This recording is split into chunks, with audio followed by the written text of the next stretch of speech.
Sumalang na sa unang pagbasa sa BTA Parliament ang panglimang districting bill na inihain ng 10 miyembro ng BTA Parliament sa pangunguna ni MP Naguib Sinarimbo. Ang News Now sa report.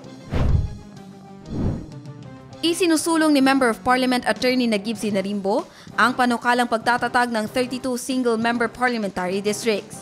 Ito ang Parliament Bill No. 415. Kasama ng mambabata sa pagtutulak nito sa Bangsamoro Parliament sina MP Kitem Kadatuan Jr., Tumanda Antok, Alindato Pagayaw, Ibrahim Ibay, Butch Malang, Abdul Basit Benito, Maruf Candao, Zakaria Rakim at Ali Rakim Munder. Ang 10 mamabata sa inaitalaga sa Parliament noong buwan ng Marso nitong taon.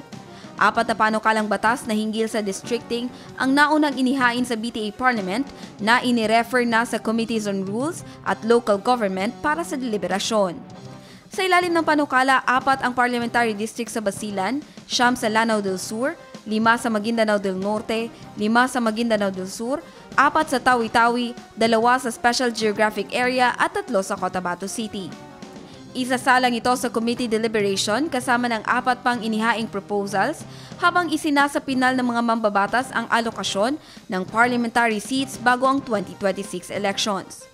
Matatanda ang humarap sa Committees on Rules at Local Government noong November 14 ang Bangsamoro Attorney General upang pag-aralan muli ang legal implications ng ruling ng Supreme Court hinggil sa Bangsamoro Autonomy Act 77 o ang Bangsamoro Redistricting Act of 2025 at ang motion for partial reconsideration.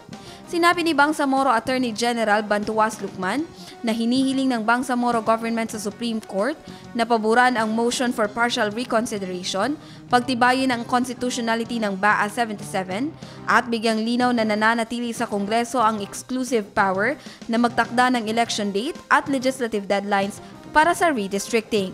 Jen Garcia, iMinds, Philippines.